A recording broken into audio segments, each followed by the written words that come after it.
오늘 이 얘기가 하기 힘든 거는 우리는 살 만큼 살 사람들만 여기 와 있다는 거야. 이 놀라운 사실이에요. 아이러니하죠. 진짜 들어야 될 사람들은 이걸 못 듣고 있고 들을 여지도 없어요. 언감생심이죠. 알바 뛰어야 되는데 여기 와서 어떻게 들어. 딜레마예요. 이게 항상 딜레마. 그냥 이 강의가 그냥 그렇게 도움됐으면 좋겠어요. 나중에 여러분들의 손녀 손주가 비정규직에 대해서 자살할 때 자살을 방지할 수는 있어요. 이거 네 탓은 아니다. 무슨 말인지 알죠? 아버지가 못나서 그렇다. 사회를 왜 이렇게 경쟁으로 악의 다툼으로 만들었냐. 지옥이 뭐예요? 불교의 자비를 얘기할 때 여러분들이 반드시 알아야 될 게 있어요. 어떤 이념으로서 자비가 나왔다라고 하면 무자비한 세상을 전제해야 돼요. 무슨 말인지 이해되시죠? 자비가 전제가 아니에요. 무자비하기 때문에 자비 얘기가 나오는 거예요. 노자 도덕경에 뭐라고 나오는지 나라가 어지러워야 충신이 나온다. 충신 얘기가 막 나오죠. 다 충신돼서 죽으라고 충신 얘기가 나오고 집안이 개판돼야 효자 얘기 나온다. 다 효자인데 무슨 효자 얘기를 왜 해? 그게 무슨 말인지 알죠? 무자비거든요. 조건이 무자비. 연꽃 아세요? 불교의 상징이 연꽃이잖아. 연꽃의 전제가 뭐겠어요? 더러운 진흙탕이잖아. 지옥이라는 자각을 해야 돼요. 여기서부터 출발해야 돼. 여기가 지옥인 거예요. 지옥이 뭐예요? 약육강식이지. 약한 애들 짓밟죠 그냥. 그게 약육강식이잖아. 지옥의 전제가 뭐냐면 강한 아이가 강한 입법관이 염라대왕 같은 게 진짜로 막 그냥 똥물에 튀기고 이러는 거잖아. 지옥의 모습이 뭐냐면 참 재밌어요. 지옥의 모습이요 약육강식으로 보여요. 저는 명부전에 딱 보면. 무슨 말인지 알죠?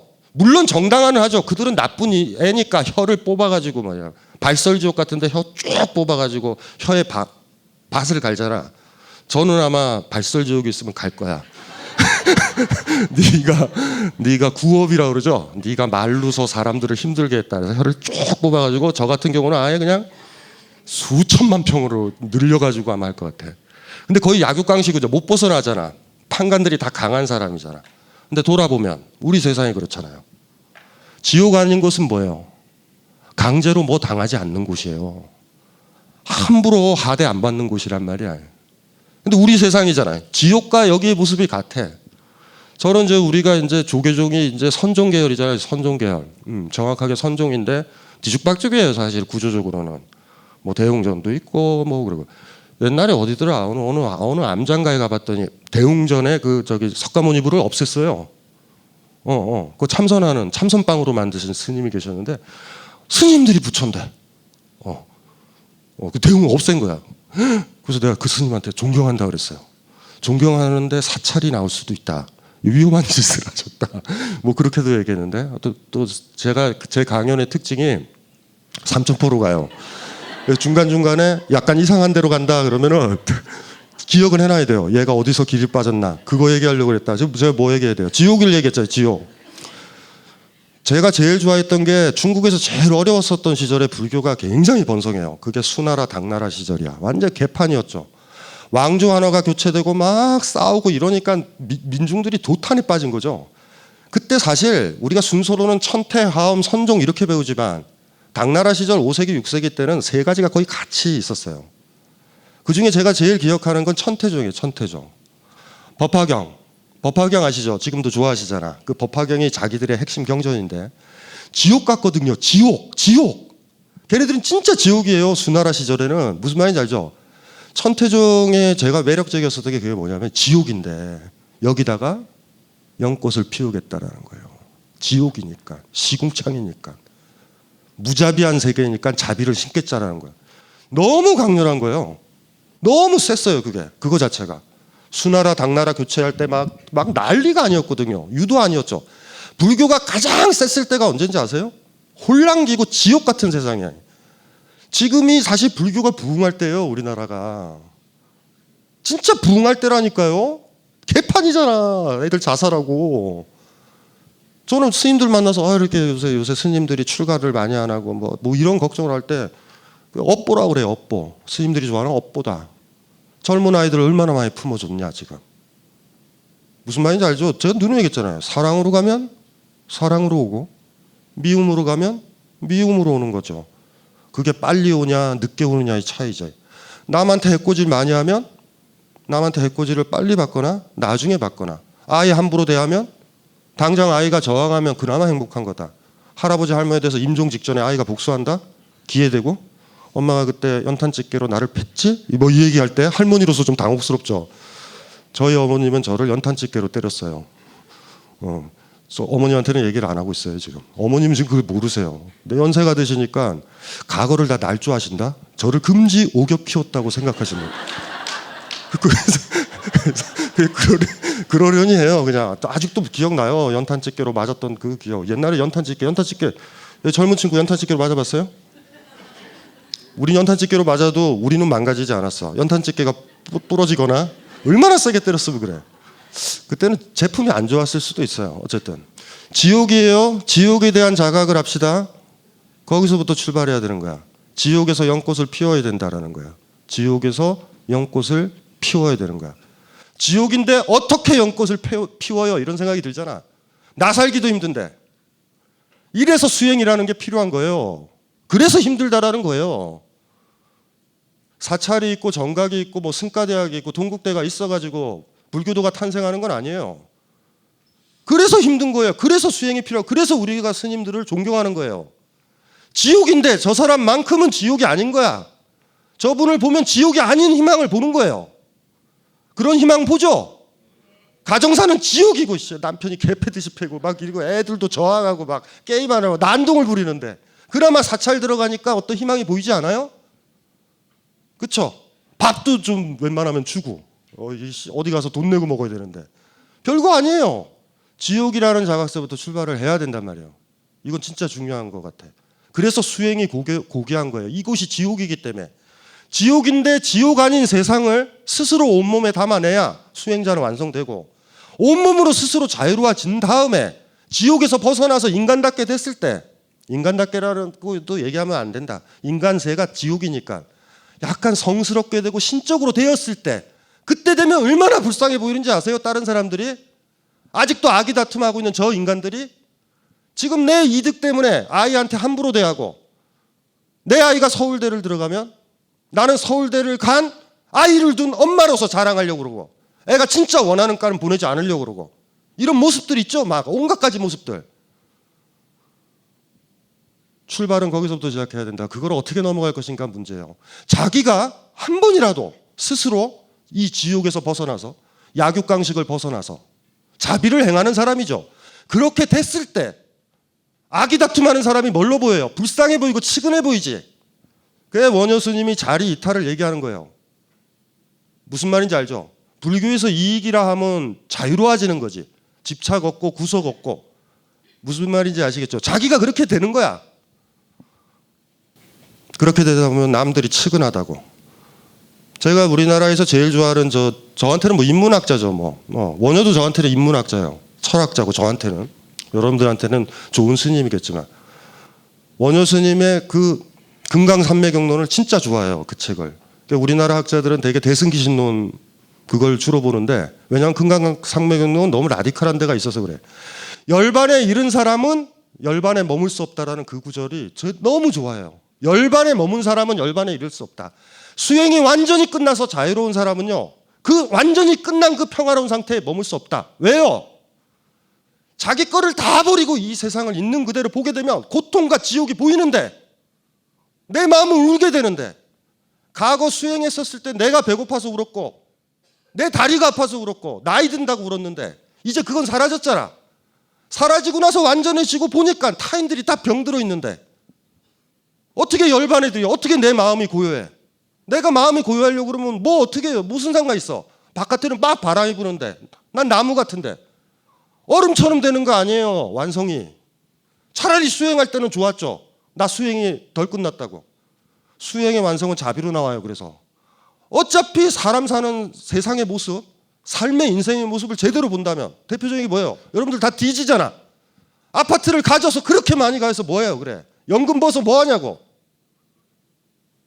다 뒤지면서 여러분보다 더 오래 가는 거를 왜 가지고 있어? 땅들을. 자기가 진짜 죽는 걸 알면 잠깐 생각해봐요. 오늘 죽는다고 합시다. 이거 강의 끝나고. 지금 가지고 있는 금부치를 가져서 뭐해? 가장 이뻐한 사람한테 주고 갈걸요?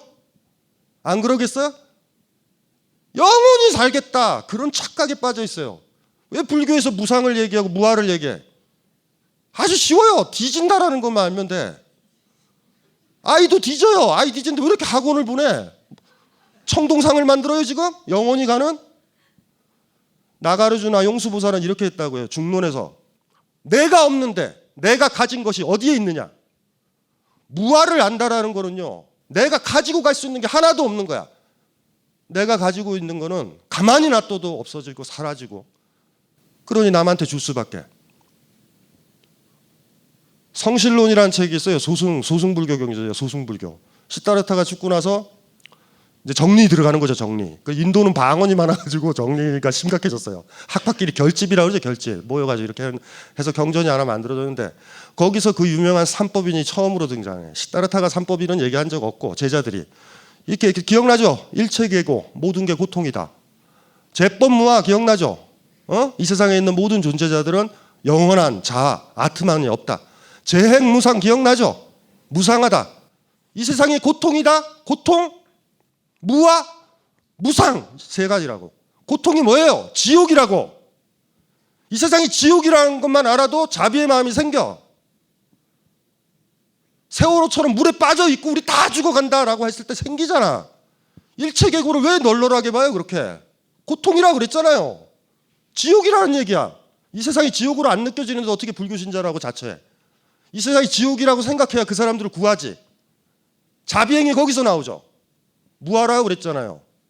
무아를 제대로 알면 자비가 행해져야 된다고. 무상을 제대로 알면 자비가 행해져야 돼요. 도대체 그게 무슨 썩어간 말벽닥이에요. 그거 무아 떠들어서 뭐 하는데 그게. 사람을 구하겠다는데. 그래서 나는 존경스러운 거예요. 시다르타가, 원효가. 힘드니까. 저는 힘들어요 사실. 하려고 하거든요. 근데 피곤하면 이건 좀 아니다.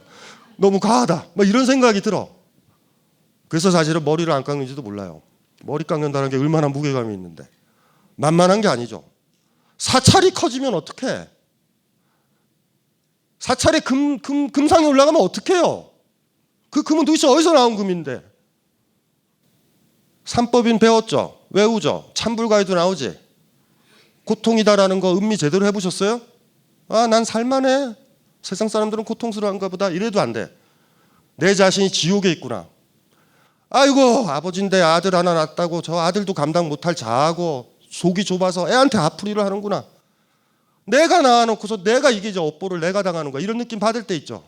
내가 완전히 어른일 때 애를 낳았어야 되는데, 내가 완전히 성숙할 때 결혼을 했어야 되는데, 투정 부리고 욕심 부리고 더 받기 원하고 막 이래서 갈등 벌어지잖아요. 그 자각만 해도 내 가정사는 고다. 왜 몰라? 알지. 그리고 여기서는 구원을 받아야 된다. 나도 구원하고 아내도 구원하고 아이도 구원하고 남편도 구원해야 돼. 그러면 출발하는 거예요. 자리 이타가 별건가? 고통이라고 처절하게 느껴야 돼. 우리 사회 고통이잖아요. 왜 고통들을 못 보는 거예요 다?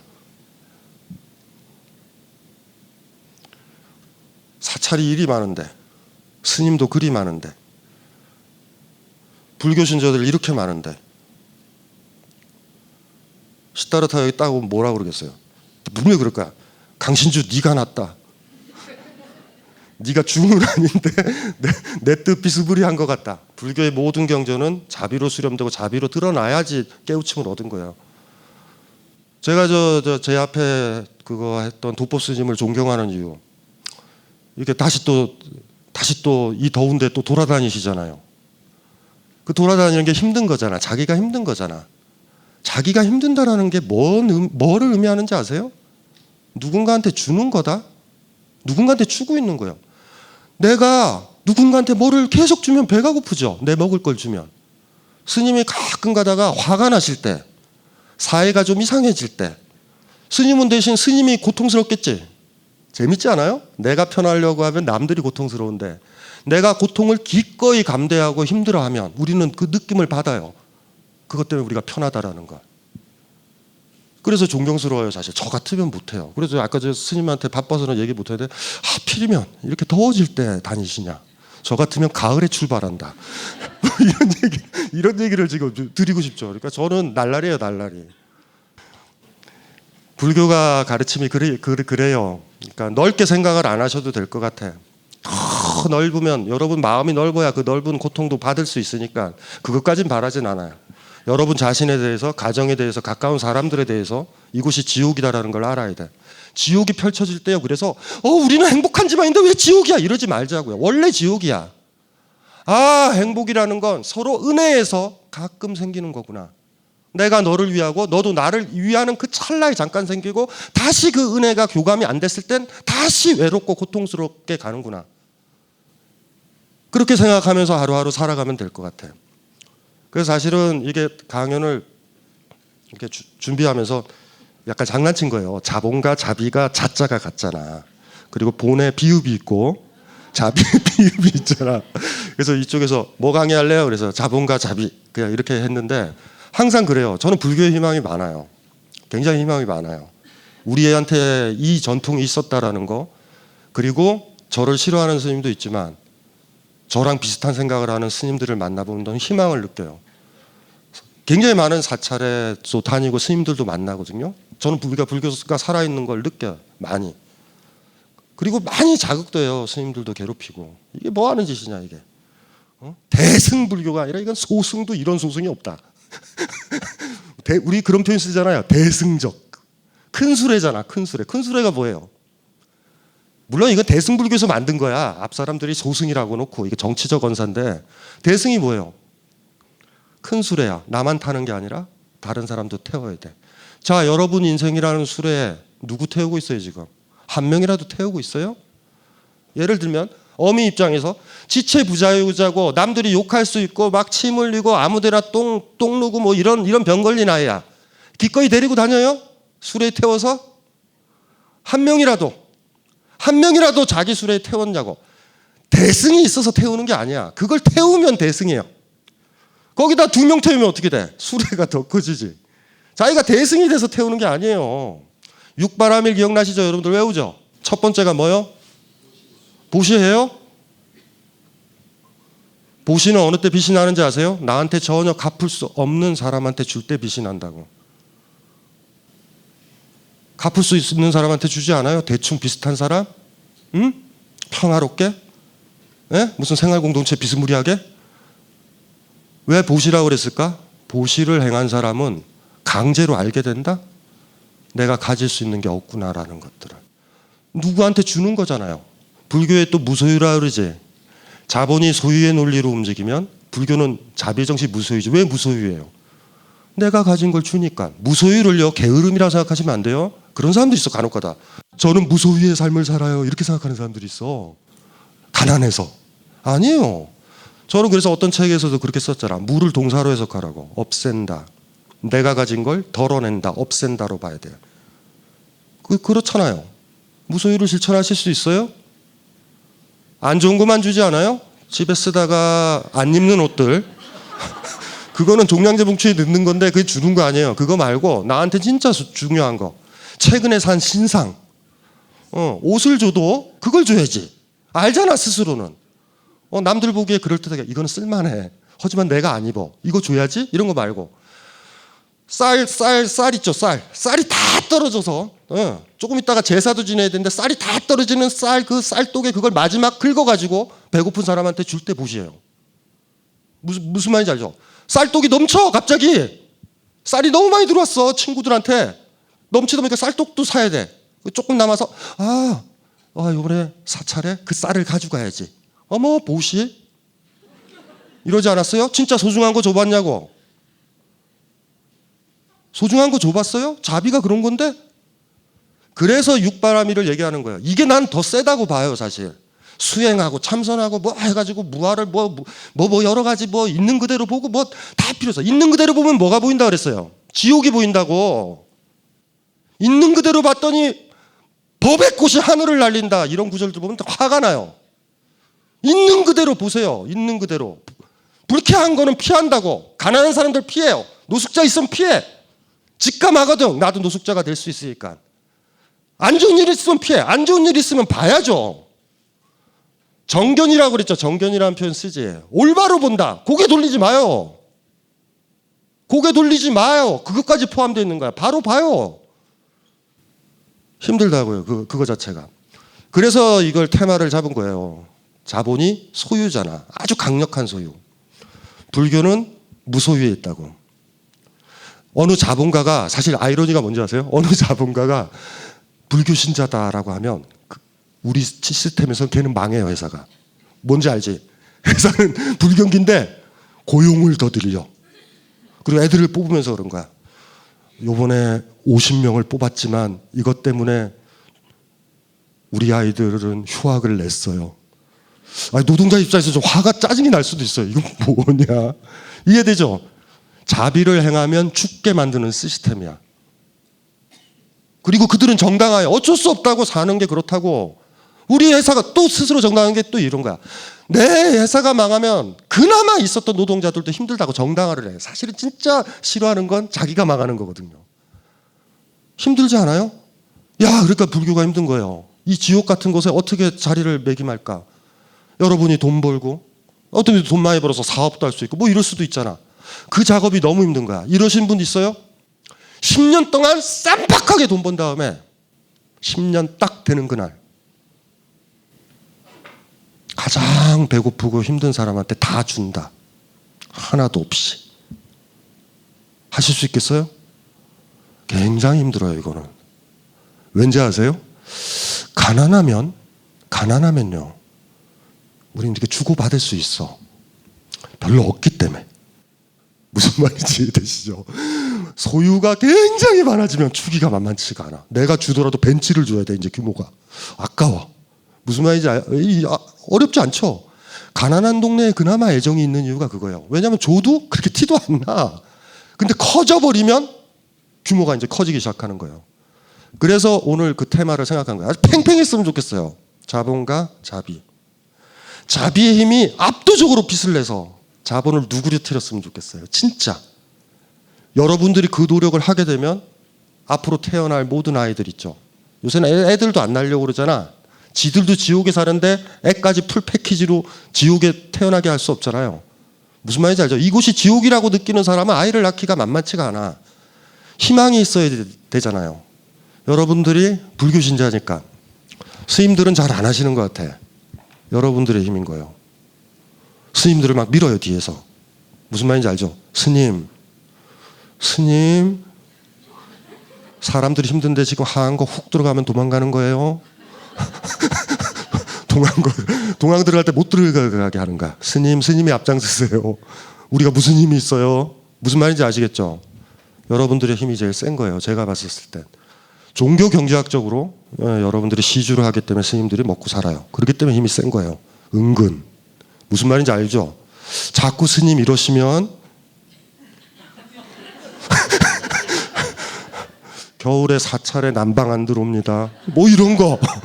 이렇게 해서 스스로 서로 자비 쪽으로 가자고요. 보시가 왜 육바라밀인지 알죠? 처음에 주는 건 너무 힘든 거야. 그래서 수행이라는 거예요. 이걸 왜 줘? 힘들잖아. 한 번 힘들죠. 한 번 줬다 하면 괜찮아요. 제가 농담 삼아 그런 얘기죠. 인간한테는 행복이 두 가지가 있거든요. 하나는 뭐냐면 유치한 행복. 더 많이 가지면 행복해. 아파트 평수 늘면 행복하고, 무슨 말인지 알죠? 직급 올라가면 행복하고, 아이가 무슨 뭐 서울대 가고 막 이러면 더 많이 가지면 행복한 게 있잖아. 자본가도 어쩌면 그 행복에 빠졌는지도 몰라요. 그런데 또 하나의 행복이 있어. 사랑하는 사람이 생기면 생기는 행복. 그건 뭐냐 하면 내 밥을 기꺼이 그 사람한테 먹이고 내가 굶을 때 행복하다. 그 사람을 얻고서 밤새도록 병원을 뛰어다니면 그때 행복하다. 가난해서 무소유해서 행복이 온다. 무슨 말인지 알죠? 행복이 두 종류가 있어요. 모으면 모을수록 탐욕스럽게 하는 행복이 있어. 그래서 지금 우리 사회에 지옥에 살고 있는 사람들의 공통점은 하나의 행복밖에 몰라. 여러분들도 그 행복은 알죠? 더 많이 얻으면 좋은 거 있잖아. 이해되죠? 하지만 여러분들이 보시를 행하게 되면 묘하게 오는 그거 있지. 야, 내가 가난할수록 더 좋은 거야. 와, 너무 좋은 거야. 오히려 그때 되면 이런 후회가 돼요. 내 거를 남겨놨을 때 후회가 된다고. 제가 저를 알고 있는 사람한테 제 학창시절 경험에서 저는 가난하게 태어났거든요. 경남 함양에서 올라와가지고 뭐 아버님 막노동, 돌아가신 아버님 막노동에서 저를 키웠어요. 그러니까 아주 힘들게 살았죠. 이 가난하게 살면 애가 거지근성이 생겨요. 거지근성 뭔지 알죠? 친구를 많이 안 만나. 혼자 먹게 되고. 무슨 말인지 아시겠죠? 대학에 딱 갔는데 제 친구는요. 제가 조금 술이 많이 취하면 자기는 걸어가고 돈 다 털어가지고 있죠. 저한테 줘. 너무 멋있는 거예요. 멋있다고 쉽게 되는 건 아니에요, 그게. 근데 너무 많이 하니까 저도 조금 좀 자존심이 상하는 거야. 나는 매번 줄 때마다 내 생각을 하는 거죠. 그래가지고 그 당시에는 뭐 돈이 그렇게 뭐 그러니까 물가가 낮았으니까 80년 정도에. 예를 들면 5천 원이 있다. 5천 원도 큰 돈이에요. 그때 은하수가 그 얼마 안 됐을 때니까 담배가. 그러니까 그거를 가지고서 어떻게 되냐면 10,000원 있으면 저는 깨요 그걸. 치사하게. 그러니까 호주머니에다 이렇게 조금씩 넣어요 이렇게. 그런 경험 있으실 거예요 여러분들. 오늘 쏘는 날 있잖아. 다 못 쏴. 이 거지근성이 있어서 그래. 거지근성 저처럼. 왜냐하면 우리 어미도 그렇게 저를 키웠거든요. 더 많이 가죠. 그래서 어쨌든 이 친구한테 하려고 그랬잖아. 그리고 그날 그 친구한테 다 줬어요. 2,000원 남기고. 디토 주문이 2,000원 있어. 그리고 그 친구가 택시 타고 갈 돈은 충분히 되는데 그날 디토 주문에 2,000원을 딱 만지는 순간 제가 받은 느낌이 뭔지 아세요? 이런 거였어. 신주야, 넌 친구 한 명도 없겠다 이 새끼야. 왜 그걸 못 주냐? 친구가 생겨서 그 느낌도 드는 것 같아. 다 줬어야 되는데 씨발 이게 내 이득이 이거요. 무슨 말인지 이해되시죠? 찝찝한 거야. 근데 요새는 안 그래요. 요새는 그렇게 해요. 그래가지고 사람들이 저를 오해한다고. 제가 부유한 집 아이인지 알아. 함양에 전답이 3만 평이 있는 줄 알고. 어느 사이인가. 그쵸. 그게 부유해 보이는 거예요. 사실은 별게 아닌 것 같아. 무소유의 행복을 아셔야 돼요. 무소유가 불행하기 때문에 힘든 게 아니에요. 무소유, 내 거를 덜어준다. 덜어주는 게 뭐예요? 애정이 있어야 되지. 이미 무소유를 하고 보시를 행하게 되면 여러분들은 자비하고 있는 거야. 누군가를 은혜하고 있고.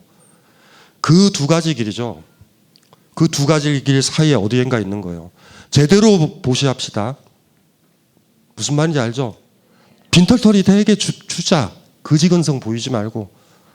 무슨 또 좋은 얘기 하나 해드리면 제가 옛날에 글 쓸 때 피곤했을 때 어느 선생이 한 말인데 운물을 다 드러내면 맑은 물이 차인다고. 무슨 말인지 알죠? 어정쩡하게 드러내면 어정쩡하게 탁한 물 생겨.